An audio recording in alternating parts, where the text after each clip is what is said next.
La présidence du Faso a rendu hommage à ses agents admis à faire valoir leur droit à la retraite. 12 au total, ils ont reçu des attestations. Un moment donc de reconnaissance qui a donné l'opportunité à la jeune génération d'en savoir plus avec les aînés. Césaire Carrefour, Nyankiteda. Ce jour, la présidente du Faso déroule le tapis d'honneur à 12 de ses agents. Admis à la retraite en 2023 pour les uns, 2024 et au premier trimestre de l'année 2025 pour les autres, ces agents voient leurs efforts magnifiés par la première institution du Burkina. Moment de vive émotion pour les élus, c'est aussi et surtout une occasion pour eux de faire une introspection de leur parcours au sein de cette noble institution d'où partent les orientations et les décisions du pays. Le travail au niveau de la présidence du Faso est extrêmement difficile et extrêmement exaltant. Extrêmement difficile parce que tout ce qu'on a à faire est empreint d'une très grande urgence parce qu'il impacte directement le bien-être de nos populations. Ça fait qu'on n'a pas du temps à perdre et il faille à un certain moment faire en sorte que les lois et les procédures nous servent plutôt que nous les servons, au risque de créer donc des blocages. Exaltant, très exaltant je dirais, parce que vous avez l'occasion de participer directement à la réalisation d'un certain nombre de projets d'infrastructures et tout ce que vous voulez qui impactent directement la vie des populations. Et vous en êtes témoin.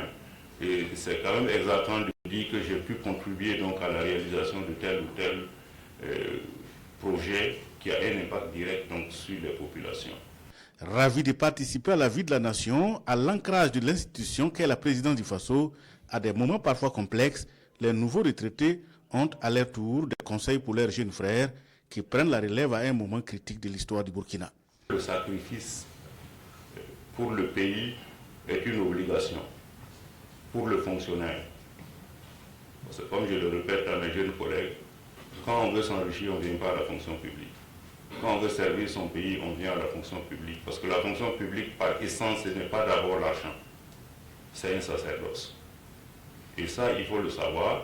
Et être prêt donc à faire des sacrifices, à travailler au-delà des heures de service, parce que le projet que vous avez devant vous est tellement important qu'il faut que vous donnez de votre personne.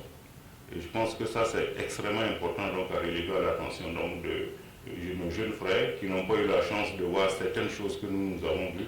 Le directeur de cabinet du président du Faso rend tout simplement hommage à ses dévanciers.